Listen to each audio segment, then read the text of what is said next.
여러분과 함께 주님을 따라갈 때란 제목으로 말씀 함께 나누겠습니다. 이런 빅터 프랭클이라는 사람이 있습니다. 이 사람은 오스트리아의 정신과 의사이고요, 심리학자인데 그가 아우슈비츠를 경험합니다. 그리고 죽음의 수용사라는 책을 쓰는데 그 책에서 그 생사를 넘나드는 환경을 기록하면서 이렇게 기록합니다. 유대인들은 눈물을 흘리면서 하나님 어디 계십니까? 왜 이런 일을 그냥 보고만 계십니까? 라고 외쳤다고 합니다. 전쟁이 다 끝나고 연합군이 수용소에 들어섰을 때 그 연합군 중에 병사 한 명이 벽 후미진 곳에서 한 글귀를 발견하는데요, 놀라운 고백을 담고 있는 글귀를 발견하는데 이런 글귀였습니다. 그 크신 하나님의 사랑 말로 다 형용 못하네. 하늘을 두루마리 삼고 바다를 먹물 삼아도 한없는 하나님의 사랑 다 기록할 수 없겠네. 잘 아는 찬송시죠. 이 찬송시는 사실 여러분 레만이라는 사람이 1919년도에 미국에서 썼다라고 하지만 사실 그렇지 않습니다. 이 찬송시는 원래 유대인 랍비가 기록한 찬송시예요. 이삭 네오라는 사람이 원래 예전부터 유대인들 안에서 이 찬송시가 불려졌던 그런 찬송시가 지금까지 흘러오게 된 거거든요. 그게 무슨 말이냐면 이미 유대인들에게는 이 찬송시가 익숙하게 알려져 있었다는 것이죠. 중요한 그 밑에 이렇게 기록되어 있었답니다. 하나님이 여기 계신다. 하나님이 여기 계신다. 모든 것을 다 빼앗기는 거 아닙니까? 죽음의 수용소, 그 절망의 한복판에서 그것을 기록한 사람은 희망을 잃지 않고 있었다는 것이죠. 그 이유가 뭘까요? 그 이유가 뭐냐면 죽음 건너편, 죽음이 내 앞에 지금 장벽처럼 가리고 있지만 죽음 건너편에 계신 살아계신 하나님을 볼 수 있었기 때문이죠. 여러분, 사람은요, 소망, 희망이 있어야지만 살아갈 수 있는 존재입니다. 절망을 대표하는 사람이 누굴까요? 절망을 대표하는 사람이 있다면 아마 스스로 생을 마감하는 사람일 것입니다. 그분들이 안타까운 선택을 하죠. 하지만 여러분 잘 보면 스스로 생을 마감했던 사람들의 그 삶의 이면을 보면 사실은 여러분 삶의 몸부림이 있어요. 삶의 몸부림. 만일 살 수 있는 길이 있다면 내가 살 텐데, 내가 이렇게 극심한 고통 가운데 있을 때 누군가 나에게 손을 잡아주면, 내게 의지가 되면 나는 살 텐데, 그런데 그 희망이 꺾여져 버리니까 극단적인 선택을 하게 되는 것이죠. 여러분, 우리에게 아무리 우리 인생이 절망 같아 할지라도 희망이 있으면 살 수 있습니다. 아무리 우리 인생이 막다른 골목이라 할지라도 희망의 끈을 잡을 수 있으면요, 우리는 회복될 수 있다라는 것이죠. 이게 인간입니다. 오늘 본문에 보니까 나오미와 룻이 살 길을 찾아가죠. 풍년의 소식을 듣고 베들레헴을 향해 걸어옵니다. 근데 왔더니 그들을 기다린 삶은 척박한 삶이었죠. 그런데 하나님께서 비록 척박한 환경 가운데 있지만 하나님이 그들의 믿음에 정직하게 반응해 주세요. 그리고 살기 위해 갔던 그 보아스 밭에서 하나님의 기적의 역사가 시작됩니다. 그 보아스의 밭에서 그들이 하나님의 은혜를 경험하죠. 그리고 은혜의 그 날개 아래에서 마음껏 이삭을 줄 수 있었습니다. 하루 왼종일 그 보아스 밭에서 이삭을 주어서 집으로 돌아와서 오늘 이 룻은 자기가 가진 그 이삭을 어머니께 드려요. 얼만큼 거두었는지 보니까 오늘 17절 보니까 한 에바쯤 되었다. 보리가 한 에바쯤 되었다. 에바가 얼마냐면 여러분, 한 에바는요 약 20리터. 그러니까 양이 많죠. 우리가 아는 거로 따지면 한 3말 정도 됩니다. 그러니까 두 여인이 최소 한 달을 먹을 수 있는 상당한 양이죠. 보리 이삭을 주러 갈 때는 아무것도 없었어요. 희망이 없었죠. 그런데 먹을 양식이 생겼으니 얼마나 기쁘겠습니까? 오늘 룻이 가져왔던 이 한 에바의 보리 이삭은 단지 그들에게 있어서 생계 문제를 해결하는 그 단계를 뛰어넘어서 그들 마음 가운데 있었던 절망과 고통, 좌절, 그 마음을 희망의 마음으로 역전시키는 그야말로 희망의 온기, 희망의 온기를 불어넣는 그런 사건이었던 것이죠. 나오미는 여러분 깜짝 놀랍니다. 이방 여인 아닙니까? 모두가 손가락질하고 모두가 멀리하는 그 이방 여인. 그 이방 여인 룻이 하루에 이 정도의 양을 주워온 것을 아주 나오미는 놀랍게 여깁니다. 너무 놀라운 거죠. 어떻게 이럴 수가 있을까? 그리고 나오미는 이 모든 환경 속에서, 상황 속에서 무엇인가 있다고 느낍니다. 그리고 물어보죠. 19절 보니까 너 오늘 어디서 주워왔니? 너 누구 밭에 가서 이거 주워왔니? 너를 돌본 자가 있다면 그에게 하나님께서 복 주시기를 원한다고 얘기합니다. 그때 룻이 뭐라고 얘기합니까? 오늘 일하게 한 사람이 누구였다? 보아스였다. 오늘 성경은 여러분 이 보아스였다는 말을 듣고 있는 나오미의 마음이 어땠는지 설명하고 있지 않지만 아마도 룻의 입을 통해서 그 밭이 보아스의 밭이라는 말을 들었을 때 나오미는 아마도 여러분 전율을 느꼈을 거예요. 소름을 여러분 경험했을 겁니다. 그리고 그 자신들의 그 약한 믿음, 작은 믿음에 놀라운 은혜로 반응하시는 하나님의 그 역사의 시작을 아마도 나오미는 느꼈을 것이 분명합니다. 이삭 줍기의 그 인생을 통해서 하나님께서 오늘 나에게 은혜를 베풀고 계시구나, 역사가 시작되고 있구나, 이것들 아마도 나오미는 경험했을 것이 분명합니다. 그때 나오미가 룻에게 뭐라고 얘기합니까? 그 사람 우리와 가까운 사람이다. 그리고 뭐라고 얘기합니까? 그 보아스는 우리 기업 물을 자 중에 하나다라고 얘기합니다. 기업 물을 자 중에 하나다. 나오미는 여러분 룻에게 이 모든 일이 그냥 이루어진 것이 아닌 것을 얘기하죠. 기업 물을 책임이 있는 아주 가까운 친족 보아스의 밭으로 가게 된 것은 누구의 인도하심이었다? 하나님의 인도하심이었다. 이 사실을 이 한마디 속에 나오미는 깨닫게 되었다는 것이죠. 여러분 기업 물을 자 혹시 아십니까? 기업 물을 자. 이 기업 물을 자를 여러분 히브리어로 뭐라고 얘기하냐면 고엘이라고 얘기합니다. 뭐라고 여러분? 고엘이라고 얘기합니다. 이 고엘은 굉장히 풍성하고 아름다운 단어예요. 고엘. 구약 성경에서 이 고엘이 크게 네 가지 일을 합니다. 잘 들어보십시오. 첫 번째 어떤 일을 하냐면 토지를 찾아줍니다. 토지. 여러분 원래 가나안 땅은 누구 거예요? 하나님 것입니다. 하나님 것이기 때문에 여러분 하나님께서 임의로 무상으로 백성들에게 나눠주세요. 공짜로 분배하십니다. 그리고 하나님께서 뭐라 말씀하시냐면 내가 너에게 나누어준, 공짜로 나눠준 이 땅을 대대로 기업을 삼고 어느 누구에게 그걸 팔지 말라라고 말씀하세요. 이게 너희 땅이다. 그런데 이스라엘 백성 가운데 기근이 발생하거나 혹은 문제가 생겼을 때 가난하게 되면 어쩔 수 없이 인간이기 때문에 그 땅을 팔 수밖에 없는 상황이 발생합니다. 하나님 그걸 다 아셨어요. 그래서 어떤 제도를 세우시냐면 희년이라는 제도를 세우세요. 희년이 뭡니까?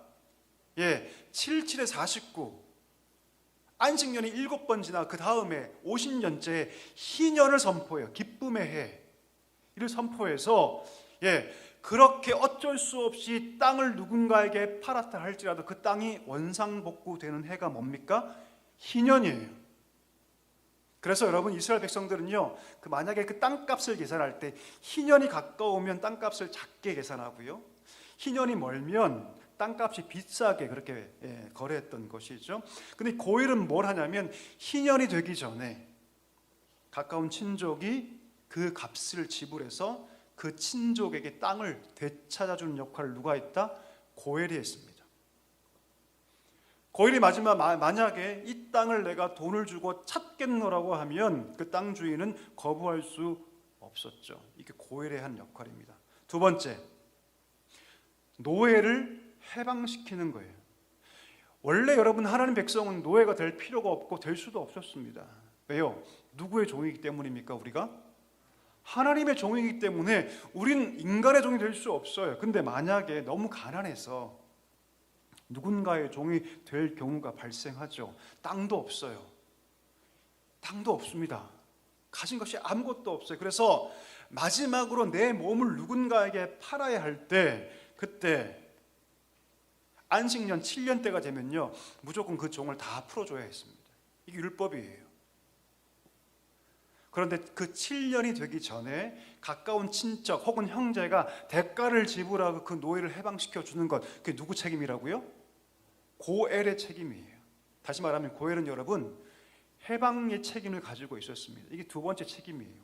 세 번째가 뭐냐면 계대 결혼입니다. 이 발음을 잘해야 돼요. 계대 결혼. 이 계대 결혼이 뭐냐면 형이 결혼해서 형수와 함께 살다가 아들을 낳지 못하고 죽은 경우에, 그러니까 자식이 없는 거예요. 죽은 경우에 동생 혹은 동생이 없으면 친척 가운데 그 사람이 과부된 형수와 결혼해서 아들을 낳아서 그 아들에게 형의 모든 재산을 물려줘서 그 형의 대를 잇게 해주는 것, 이것이 어떤 결혼이냐면 계대 결혼입니다. 만약에 그런데 동생 중에 내가 형수와 결혼하고 싶지 않다, 나 이 계대 결혼을 하고 싶지 않다라고 하면 그 순위가 다음 넘어가는 거예요. 다음 순위에게. 근데 문제는 무엇이냐면 그냥 넘어가는 것이 아니라 공증이라고 하죠. 그 성읍의 장로 앞에 가서 신발을 벗습니다. 그 당시 신발은 여러분 그 사람의 권위를 상징했거든요. 신발을 벗고 그 사람의 얼굴에 침을 뱉어요. 그리고 그 집을 신발 벗기운 자의 집이라고 해서 손가락질 받게 합니다. 왜요? 당연한 의무를 하지 않는 거죠. 이게 세 번째 역할입니다. 계대 결혼을 하는 역할. 네 번째, 마지막인데요, 피해 보수자 역할을 합니다. 피해 보수자, 피해 보복자. 무슨 말이냐면 내 형제나 내 친척이 누군가에게 고의적으로 살인당했어요. 아무런 죄가 없는데, 아무런 문제가 없는데 억울하게 죽임을 당했을 때 하나님 뭐라 말씀하시냐면 고엘이 가서 뭐하라? 복수하라. 피해 보수자의 역할을 감당하라. 민수기 35장 19절에 뭐라고 얘기했냐면 피해를 보수하는 자가 그 고살자, 고의로 사람을 죽인 자, 그 사람을 친히 죽일 것이니 그를 만나면 반드시 죽여라. 이게 율법이었어요, 여러분. 이 역할을 누가 감당한다? 고엘이 감당했습니다. 정리해 보면 고엘이 어떤 역할을 감당하냐면 잃어버린 땅을 회복해주고 노예를 해방시켜주고 끊어진 대를 이어서 그 형제의 대를 이어주고 악인들에게 당한 보복을 갚아준 역할. 누가 한다? 고엘이 합니다. 근데 이 고엘이 아무나 할 수 있는 게 아니에요. 누가 할 수 있습니까? 오직 형제 혹은 친척만이 그것을 할 수 있었습니다. 친족이어야 하고 남자여야만 했습니다. 만약 누군가 내가 고엘 되고 싶지 않다 그러면 그 다음이 순위 넘어가는 거죠. 하지만 그렇게 순위를 넘긴 자는요, 불명예를 평생 안고 살아가야 했다라는 것이죠. 오늘 나오면 여러분 고엘의 책임이 있는 그 보아스의 밭에 룻이 이르렀고 그곳에서 말로 할 수 없는 큰 은혜를 입은 그 사건 속에서 무엇을 보냐면 희망을 봅니다. 희망을 봐요. 그리고 오늘 룻이 가져온 그 이삭과 더불어 이 보아스라는 사람을 통해서 하나님이 희망을 함께 보았다라는 것이죠. 여러분 한번 묻고 싶습니다. 여러분의 희망은 무엇입니까? 희망은 여러분 우리가 살게 하는 힘이에요. 희망이 없는 삶이다 가장 고통스러워요. 내가 삶을 살아가는데 희망이 없다, 돈을 아무리 많이 가지고 있고 내가 좋은 집에 살아도 희망이 없으면 여러분 그 삶은 가장 따분하고 그 삶은 가장 고통스럽습니다. 희망이란 무엇입니까? 우리 삶을 살게 하는 원동력이에요. 내 삶이 지금 아무리 힘들어도 내 삶 가운데 희망이 있으면 내일이 밝을 것이다, 내일이 밝을 것이다 라는 희망이 있으면 오늘을 이길 수 있습니다. 반대로 얘기하면 내 인생과 희망이 없어요. 그러면 인생의 장벽 앞에 우리는 여지없이 무너지게 될 것입니다. 또한 희망이란 여러분 우리 삶을 가치 있게 만듭니다. 지금 내가 하는 일과 내가 서 있는 그 위치가 남과 비교해서 조금 별 볼 일 없다 해도 내 삶의 지금 과정이 희망을 이루는 과정이 된다면 그 현재의 삶은 가치가 있는 것이죠. 가치가 있는 것입니다. 여러분 저기 공사장 가서 막리라는 청년을 만약에 봤다고 합시다. 대부분의 사람들은 그 청년들에게 조롱할지 몰라요. 야, 너 인생에 나가고자 하구나. 남들 다 대학 가고 남들은 다 멋진 일 하고 있는데 너는 고작해야 이 공사장에서 등짐지고 있니? 라고 할지도 몰라요. 그런데 만약 그 청년이 그 소중한 돈을 모아서 자기만의 사업을 꿈꾸면서 오늘 그 일을 하고 있다면 누가 그 청년에게 손가락질 하겠습니까? 그 인생을 우리가 칭찬하지 않겠습니까? 희망은 이런 힘이 있죠. 자, 그런데 여러분, 이 시대를 한번 볼까요? 우리가 살아가는 이 시대를 보면 희망이 거의 없어지고 있는 것은 아닌가 싶습니다. 너무나 불확실한 미래 가운데 사람들이 두려워하죠. 정치적 상황 어떻습니까? 너무나 암울하죠. 경제 상황 어떻습니까? 너무나 고통스럽습니다. 불확실성, 거기서 오는 불안감을 떨쳐버리기 위해서 사람들이 안간힘을 쓰지만 이길 수 있습니까? 사라집니까? 아니요, 사라지지 않습니다. 오늘 나오미의 인생이 그랬죠, 여러분. 평생 살았던 그 삶의 터전을 다 뒤로하고 이민 가는 거, 그 쉬운 결정입니까? 쉬운 결정 아니죠. 엄청난 결단 없이 그거 불가능합니다. 하지만 그렇게 이민 갔을 때 나오미가 얻을 수 있는 것은 아무것도 없었습니다. 어떤 희망도 찾을 수 없었죠. 모든 것을 다 비우고 하나님 앞에 섰을 때 그 나오미는요, 진짜 희망을 보기 시작합니다. 오늘 이 이삭 죽기의 밭에서 희망을 보기 시작합니다. 누구를 통해서요? 보아스를 통해서. 그 고해를 통해서 오늘 이 나오미는 진정한 희망을 보았던 것이죠. 여러분, 한번 물어보고 싶습니다. 진짜 희망은 우리가 어디서 찾을 수 있을까요? 세상이, 물질이 여러분, 혹은 사람이 우리에게 희망을 줄까요? 여러분, 인생을 오래 살았잖아요. 여러분, 저도 오늘 따져보니까 제 나이가 벌써 만으로 50이더라고요. 반백살이라고, 반백살. 여러분, 아무리 인생을 살아도 세상과 물질과 사람은 여러분 우리에게 희망이 될 수 없습니다. 이걸 분명히 해야 합니다. 참 희망이 될 수 없어요, 여러분. 누가 우리에게 참 희망이 되십니까? 오직 하나님밖에 없습니다. 여러분, 믿을 수 있기를 축복합니다. 오직 하나님만이 우리 인생 가운데 희망이라는 것이죠. 자, 그분이 희망이시라면 우리가 누구를 바라봐야 합니까? 하나님 바라봐야 할 줄 믿습니다. 하나님만 의지해야 할 줄 믿습니다. 왜요? 그럴 때 비로소 우리 인생이 참 희망을 발견할 수 있게 되기 때문이죠. 아무리 봐도 내 인생은 이삭 줍기 같은 비천한 삶입니다. 우리가 아무리 많이 벌어도 하나님의 눈에는 그냥 그 이삭 줍기일 뿐이에요, 여러분. 우리가 아무리 대단한 대학에 들어가고 아무리 많은 것들을 배우고 아무리 대단한 것들 업적을 쌓아도 하나님 앞에서는 그 이삭 줍기일 뿐입니다. 이거 기억해야 합니다. 그것이 우리를 구원할 수 없고요, 그것이 결코 우리 인생을 희망의 삶으로 인도할 수 없다는 사실을 우리가 알아야 합니다. 그냥 우리 인생은요, 이삭 줍기의 인상일 뿐이고요, 하나님이 없이는요 그냥 이삭 줍기의 인생으로 끝날 뿐이죠. 그러나 하나님께서 그 이삭 줍기의 인생 가운데 누굴 보내세요? 보아스를 보내세요. 보아스를 보내세요.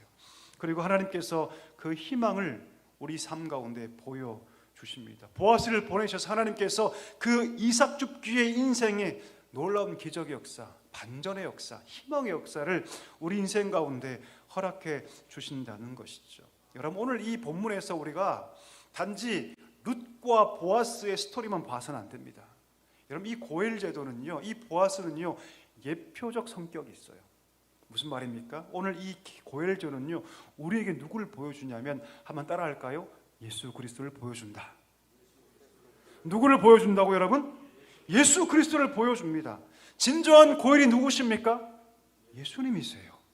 이 땅에 오셔서 자녀로서 잃어버린 그 권리를 고엘이신 예수 그리스도가 우리 인생 가운데 회복시켜 준다는 것이죠. 오늘 이 사건은, 이 보아스는 여러분 예표적 성격을 가지고 있습니다. 인간의 몸을 입고 이 땅 가운데 오셔서 우리의 고엘 되신 예수 그리스도를 오늘 이 사건이 여지없이 우리 가운데 보여주고 있다는 것이죠. 이 고엘 제도가 예표하는 대로 죄인된 우리를 위해서 그 십자가의 형벌을 받기 위해 이 땅 가운데 오셨고, 그 십자가의 죽음과 부활을 통해서 사단의 결정적인 그 모든 것들을 머리를 꺾으심을 통해서 우리의 원수를 갚아주신 분이 누구십니까? 예수님이세요, 여러분. 할렐루야. 참 고엘이신 예수 그리스도. 여러분, 고엘 아까 제가 얘기했죠. 값을 지불하고 속량하는 자다. 그렇죠? 그와 똑같이 십자가에서 자기의 핏값, 자기의 생명값을 지불하셔서 우리를 사셨어요. 그리고 우리에게 하나님의 기업 천국을 다시 회복시켜 주신 분이 누구시다? 예수 그리스도. 결정적으로 오늘 보아스가 룻을 아내로 맞이했듯이 우리 예수님이 우리를 당신의 신부로 맞아 주셨다는 것이죠. 여러분, 그렇습니다. 우리의 진정한 고인이 누구이십니까? 예수 그리스도. 우리의 진정한 기업 물을 자가 바로 예수님이란 사실을 우리가 알아야 합니다. 우리가 예수님이 아니었다면 평생 그 사단의 힘에 억눌려서 평생 고통과 절망하다가 세상이 멸망할 때 우리도 멸망했을 것입니다. 그러나 우리가 은혜를 입었죠. 고엘의 은혜를 입었습니다.